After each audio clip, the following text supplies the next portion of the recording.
I want to start having the conversation that needs to be said out loud. I'm tired of reading in between the lines, and if you know, you know, and what's understood don't need to be explained. No. I want to talk about it in specifics. What's going on, YouTube? It is your girl Lauren Finesse, and we're back. Okay, I know it's been a little minute. I've been gone for a minute, and I'm back with the jump off. Y'all already knew that. But yeah, it's been a while. It's been about 2 weeks. And there's a lot going on. So, but before we get into that, please go ahead, like, comment, and subscribe.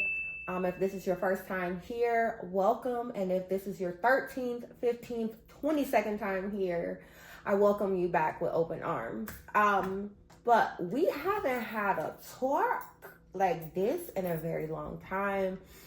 And y'all know me. I don't jump at everything. I don't do the celebrity gossip news, but there are stories that kind of, they tap on my shoulder and I'm like, okay, I got to talk about it, right? And that's what today's topic is about. But before we get into the topic, I just want to do some house cleaning items and catch up with you guys. So, first things first, I'm still on the Zepbound. I'm in my last 2 months of the Zepbound. I only have one injectable left. I have weaned myself off of the medication, and I only have one left. That'll be a separate video. I am documenting that. So come back to that Zepbound video if you guys are interested in that. Another thing, child work. Ooh, child work. Okay. Let's just have a keep it real moment. Hold on, let me cross my. Let's have a keep it real moment. Let's just kind of talk. And this is for my people that work in corporate America. Like, this is for you. This is for you. So this is a select group that I'm talking to here, because y'all will get it. When I came back from Chicago a couple weeks ago, I was sick, right? I didn't feel well.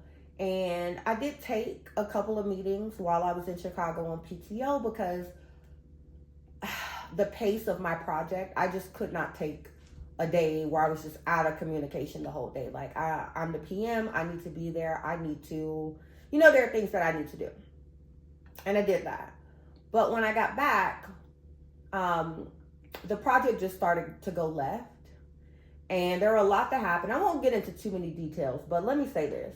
You know what? Actually, fuck it, I am going to go into details. Actually, like, let's talk about it. So, first of all, my client is extremely demanding, which is fine. Most clients are, especially in the implementation space. They're demanding. They don't know what's going on. They have to trust in the process. 9 times out of 10, they've been burned in different implementations, so they don't have that trust. Okay, y'all. So I was in the middle of breaking it down, and then the maintenance man knocked on the door. Then I had to answer some emails. Let me just wrap this up. The long and the short of it is, in implementation, things go wrong, right? And I am a program/project manager. And so it's my job to really oversee everything that's happening and be able to make the decisions from obviously a resourcing standpoint, right? A budgeting standpoint, a timeline standpoint. And 9 times out of 10, there's a client that they just don't know what they don't know. So they're all over the place. It creates chaos. It is leadership's job to step in, reassure the client, push them back to the methodology, and not have them going all over the place. And child, right now, they all over the place. And they didn't like my method of pushing back, of being that person that's not going to let you just do what you want to do. I'm going to bring you back to the process every time. I'm going to bring you back to the timeline every time. I'm going to bring you back to resources every time. I'm going to bring you back to the budget every time. And so anyway, so there's just a conflict of personality, a conflict of temperament. And so you know what? They said they didn't want me on the account anymore. There was me and another senior program manager. They didn't want us on the account anymore. So they took us off the account. Little did they know, and let me tell you something, God is so good. God is so good. God be hearing my prayers and he be like, yes. God just be like, yes, girl, you are one of my favorites. I got you. And so 2 weeks, well, when I first got back from Chicago, I was telling my manager, like, I don't know that I want to do this. Like, after this project, I think I'm going to go in a different direction because I've been in corporate for a while. I have managed global teams. I've done a lot in my career. And the last thing that I want is to be at a point in my career where I'm not even feeling it anymore. You know what I mean? Because I make really good money. So I don't want to be in a place where I'm really not feeling it. And, you know, that adds to the level of effort and motivation when you're not feeling it, when you don't feel like getting on meetings, you're already like over it before it starts, right? That creates burnout. That creates fatigue. And so, them not wanting us on the account was a blessing for me. I had already told my manager, I think this is going to be my last project. I want to go in a different direction. And so they just let me off the hook. Little did they know they let me off the hook. But let me tell y'all what's so funny. And I actually feel bad. The team that was left to pick up the pieces, including the person that I transitioned to, they are lost. And they are like, we need you. And we want you to come back. And leadership shouldn't have made the decision to agree to take me off the account. Leadership should have said, she has the account, she has a good hold on it.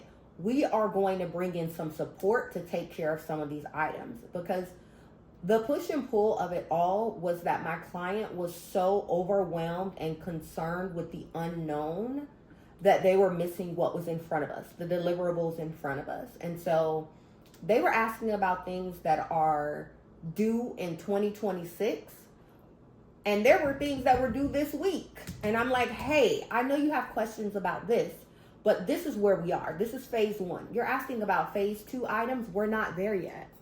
And so the team now is just like, Lauren, this is terrible. Every day is terrible. The team is completely fatigued, and I'm just glad that I got out when I did. To God be the glory. Like, God knew. He said, you know what? I'm going to take you out of this situation. And what that did was that opened up time for me to do other things. And so the past 2 weeks, what I've been doing is I've been kind of looking into trading. I've been doing my studying, trading Forex, and I really like it. And like I said, I'm doing my due diligence. I'm not going to just jump straight in. I've been doing a lot of studying, watching a lot of videos, doing a lot of reading, because I actually think that that is something that can retire me.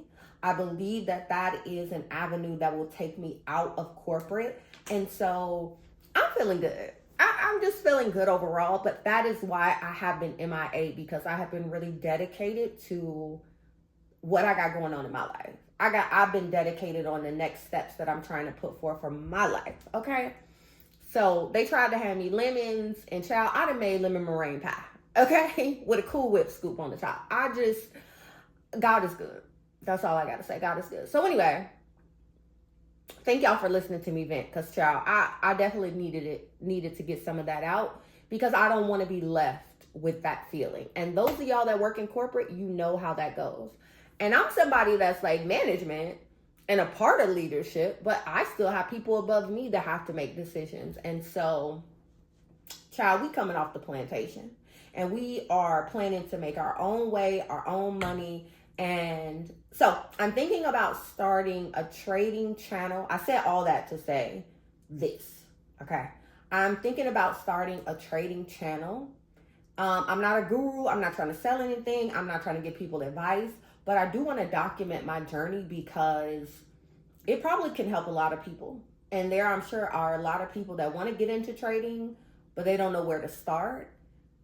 I'm still here at the bottom floor, but I think what I have to share as far as like what I've learned so far, how I see it working so far, I'd love to share that. So I haven't created the channel or anything yet, but come back for that. Be on the lookout for that. Let me know. Do you guys know anyone that trades Forex or does trading, day trading, whether it be stocks, options, Forex, whatever that looks like, futures, right? Because there are different types of trading. So yeah, more to come.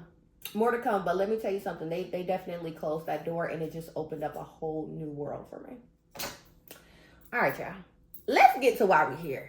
Let's get to why we're here. So, if you haven't seen, there was an incident in East Point, Michigan, I think 9 Mile Road, so that's, Detroit, where a McDonald's manager was stabbed by one of the employees. And I'm sure you've seen that. The girl with the red hair, Afeni Muhammad, who is I don't even want to say alleged killer, because I saw the video with her with the knife. She definitely did it. So I don't even know if I should say alleged. She hasn't been found guilty as a murderer, but she definitely stabbed this woman. So the girl that stabbed the woman, and then the woman died, that's a homicide, no matter how whether she's found guilty or not, definitely homicide, where she stabbed the manager, Jennifer Harris. I think they call her Gemma. I was talking to my big sister about this. She's worked in retail for a long time. And so she's seen a lot of craziness. I've heard the stories. People robbing the store, people trying to run out, people trying to fight, people have you all been to a Walgreens at 9:30 at night? Some wild shit is happening there. Okay. And so she has a lot more experience with retail than I do, even though I have worked in retail. I was a visual merchandiser at Gap, okay, at the flagship store, Chicago, downtown, Michigan Avenue. But she has been on the ground more with retail, and so she was kind of on the side of the manager. And I'm on the manager side as well. I see both sides, and we'll get to it, but her and I were talking about it, and I was like, I'm kind of on the side of the murderer, because we've seen videos of these young women, these young Black women, because let's just have a real conversation. And I've experienced this myself in corporate. So I've seen this in a different space, but I've seen it. You have this young Black girl, and you have this manager. Now, this lady, Jennifer Harris, has 6 kids, and she's 38 or 39 years old. So you can imagine someone who has been working at McDonald's for 15 years. She has 6 children, and she's 39. I'm not going to beat around the bush. I'm positive that this lady was stressed out. I'm positive. Just being a mom of 1 is stressful enough.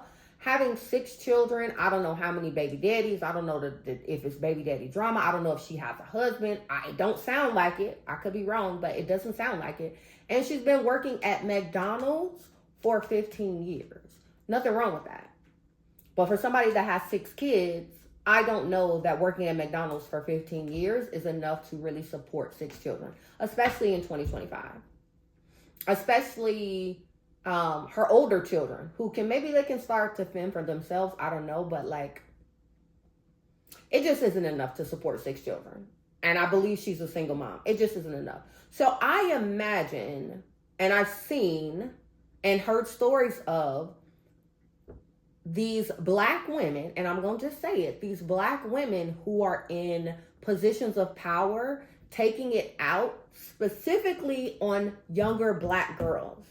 I've been a part of it earlier on in my career. This story is an example of it, because the girl Afeni had many videos. Now, the girl is definitely weird. I ain't gonna lie, she weird. She busts out in random raps, like gothic rap. Bitch, get off my dick! Just because I open Candyland doesn't mean I ain't slick! She has this crazy ass red hair going on, and she putting filters. I've been sick about Hollywood, ain't never changed my little baby got older. I'm still cold as a G. Of different Chucky masks and clown masks, and I seen a video where she was walking with a dead bird in her hand. Everybody don't deserve to be happy. The fuck I'm trying to please everyone, and I watch my all time. She has videos where she talks about stabbing people. She had a video showing a knife that she had. So this girl is, I don't even want to call her unhinged, but this young lady is definitely, she got her own things going on, right? Mentally, emotionally, physically, financially, because she's working at the McDonald's too. She has her own set of issues. And this older black lady, who should be someone to be a champion of the young girl, hey, I want to see you do better than me. I'm 39 and I got 6 kids. I'm working at McDonald's for 15 years. I don't want you to be my age with 6 kids working at McDonald's. You're 26. You still have a chance to like do the things that you want to do. Go live your life, travel, be happy. You know what I mean? Like start a family, whatever that looks like.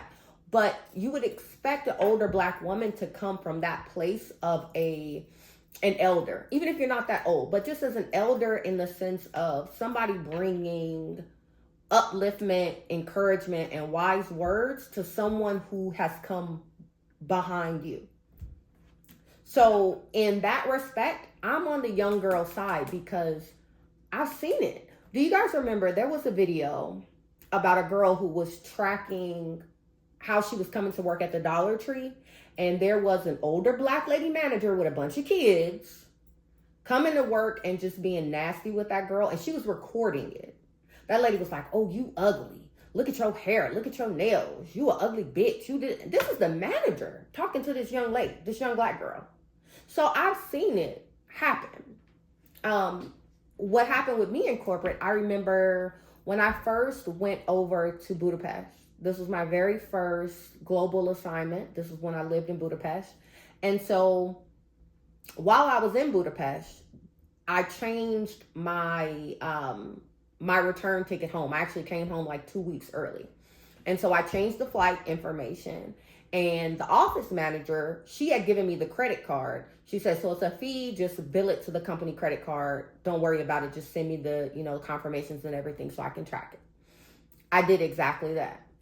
There was a black lady who I worked with, an older black lady who was married to a white man. And I just have to say that because I feel like it played a factor. That's why I'm calling it out.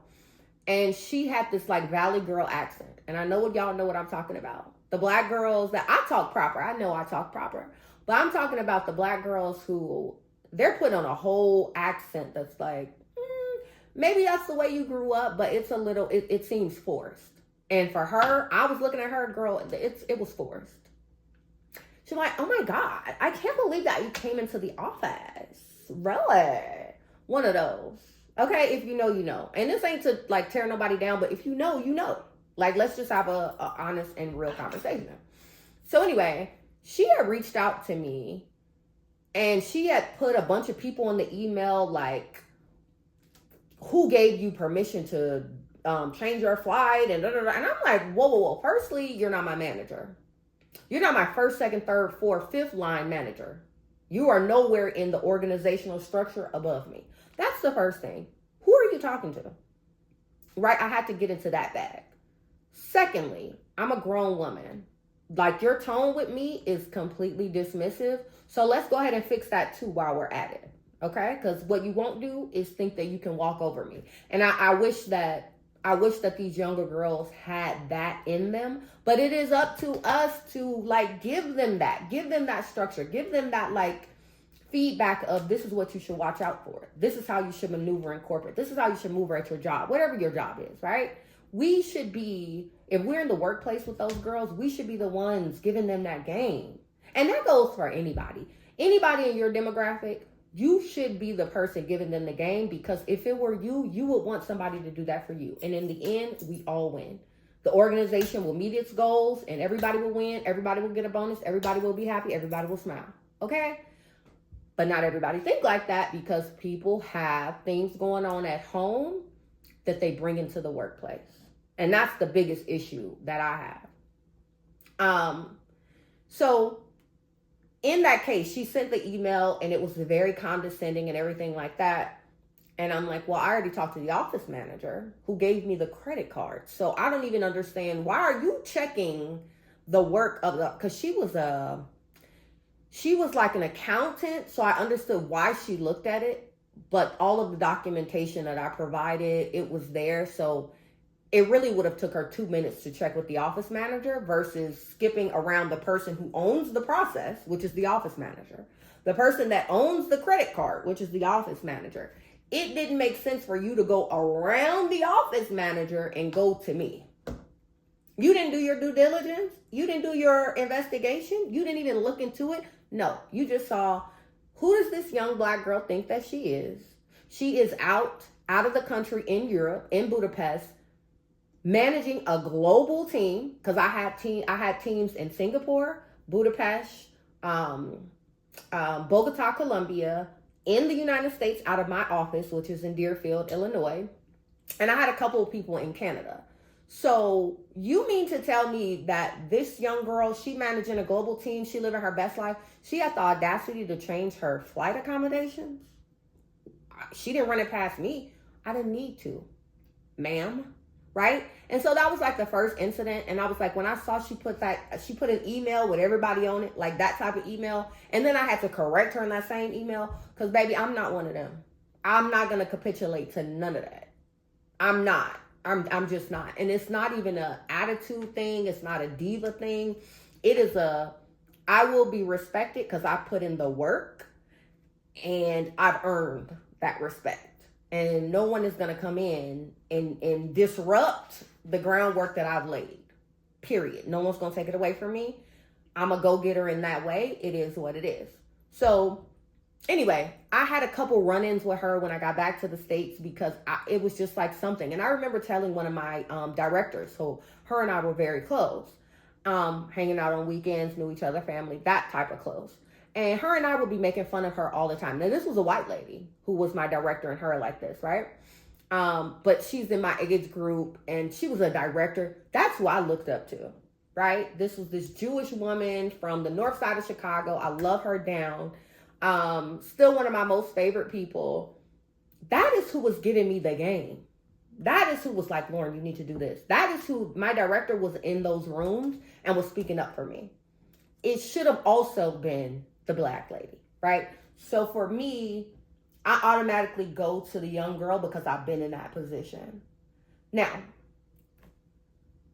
she definitely did not need to kill this lady. This lady had 6 kids. Now, I don't want to lose the overall big picture because you can be mad about being sent home, which is what they said the issue was, and we'll get into why. But the girl kept saying, oh, she keeps sending me home for no reason. I hate her. I want to do something to her. Like the girl was kind of making some veiled threats in these series of videos that she was doing on TikTok and things like that. But never was it that serious for you to kill that lady. Because on the flip side, that lady got 6 kids. Are you crazy? Why would you take this woman away from her 6 kids? Whether or not she was the best parent she could be, having a parent be there is still necessary, especially for her younger children. Especially these young girls got to grow up, and I believe she has all girls. I believe, I'm not sure, but her children, however, boys or girls, they need their mom, and you have taken that from them all because she sent you home early. See, now this is when I get into my bag about the young girls, because let me tell you something about the younger people also in the workplace. I got to beef with them too. Because especially people who are like, this is their first job out of college, or this is their first like real job. The level of commitment and effort and responsibility, that onus, they don't have that yet. This is a job to them. They still want to go out and party. They still going to be out on the weekend. They just need enough money for outfits and party favors. Okay? That's where their check is going. And these girls and guys, they don't have kids. They on social media. They don't care about authority. They don't care about you. And that was also this case. Because the girl, Afeni Muhammad, the killer, okay, the person that committed the homicide, she was on camera at the workplace doing TikToks. So we're in love. So we're in love. So we're in love. Ma'am, why are you at work doing TikToks and then you're getting sent home? So now I'm like, well, maybe she wasn't telling the whole story, because you mean to tell me you were getting sent home and you didn't know why, and that lady was picking on you, but then it comes out that you've been at work doing TikToks? Oh, baby, yeah, I would have sent you home too. Because there's a thin line between me giving you the game and you making the adjustment and we're here, we have an understanding. And then there's a different where you know you're doing the wrong thing, you continue to do the wrong thing, and I have to keep reprimanding you about the same thing. And that's what it seems like on that aspect. So I definitely see both sides. Like I said, at the end of the day, killing that woman was never the answer. And I don't know the temperament of the woman, Jennifer Harris, the slain victim. I don't know her temperament, but I can imagine that having 6 kids and working at McDonald's for 15 years, I imagine there was stress in her life. And I imagine she brought that to work a lot of days. But that never constituted enough of a reason to kill that woman, to take that woman away from her children and her family. It was never that deep. So, like I said, in that respect, the girl was wrong. Now, they had a vigil for the manager, and a lot of people came out. There are a lot of people who had a lot of nice things to say about her. I mean, this happens when people die. Like, they're going to obviously bring out the best and talk about your best, not your worst. And you shouldn't speak ill of the dead. So I'm okay with that. But then I look, and they have a GoFundMe. You knew they was going to have a GoFundMe. She worked at McDonald's for 15 years. You knew they was going to have a GoFundMe. If you ain't know nothing else, that lady definitely didn't have no significant life insurance. I'm just calling it what it is. It is what it is. Which, by the way, if you don't have life insurance, guys, please get it. And even if you have life insurance through your job, find some additional life insurance, right? So that if something happens to you, you will get checks from different places because you will have policies that cover everything, right? Baby, that's how the rich got rich, because people were dying and leaving people money.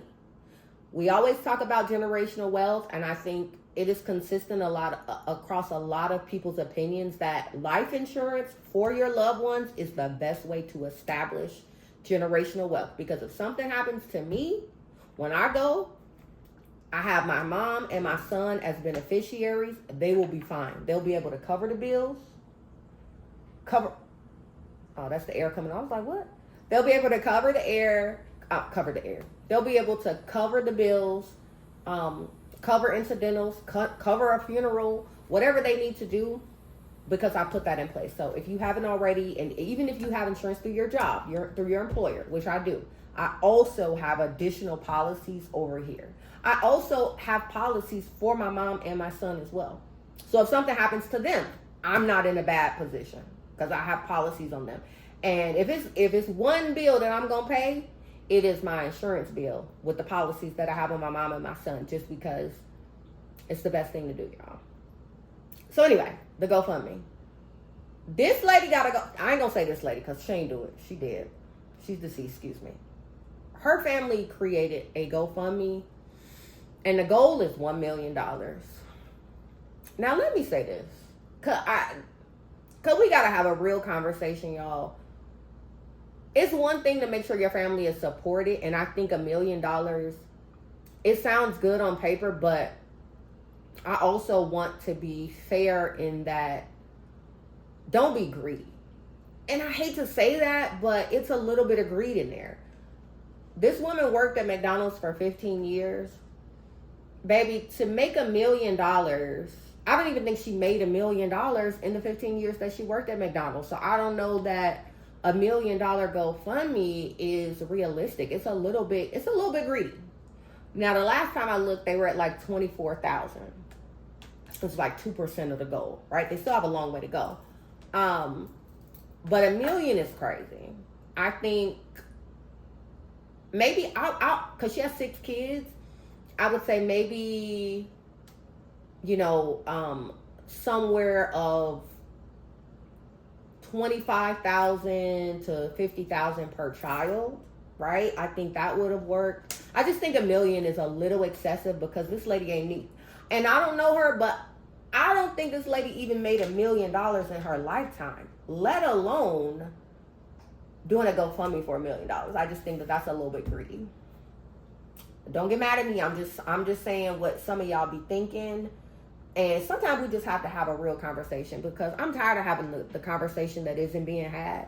I want to start having the conversation that needs to be said out loud. I'm tired of reading in between the lines, and if you know, you know, and what's understood don't need to be explained. No. I want to talk about it in specifics, because that's the reason why people are so delusional. We're not having real conversations. So, rest in peace to Jennifer Harris. That's actually my family's last name on my dad's side. So, not saying I'm related to her, but rest in peace to Jennifer Harris. Condolences to the Harris family. Condolences to her children. And I also have some, prayers for the young lady, Afeni Muhammad. She clearly was just a little eccentric, like playing with dead birds, playing with knives, making veiled threats. The rap songs that are like in these weird demonic voice tones. It was a little much, but I hate that it had to come to a place where she thought all she could do was come back to work and kill somebody. I really hate that for her. So let me know what you guys think. What side are you on? For me, I'm not on a side. I just see both sides. What do you guys think? Whose side are you on? Do you see my perspective of both sides? Leave me a comment down below, and let's talk about it, because it's a deeper issue, and I wanted to talk about it because I'm going through like some angst with corporate right now. So it really just kind of fit into how I was feeling about like work and things like that. So go ahead, give this video a thumbs up. Let me know your opinion down in the comments, and I'll see y'all in the next one. All right, y'all. Bye-bye. I'm doing rich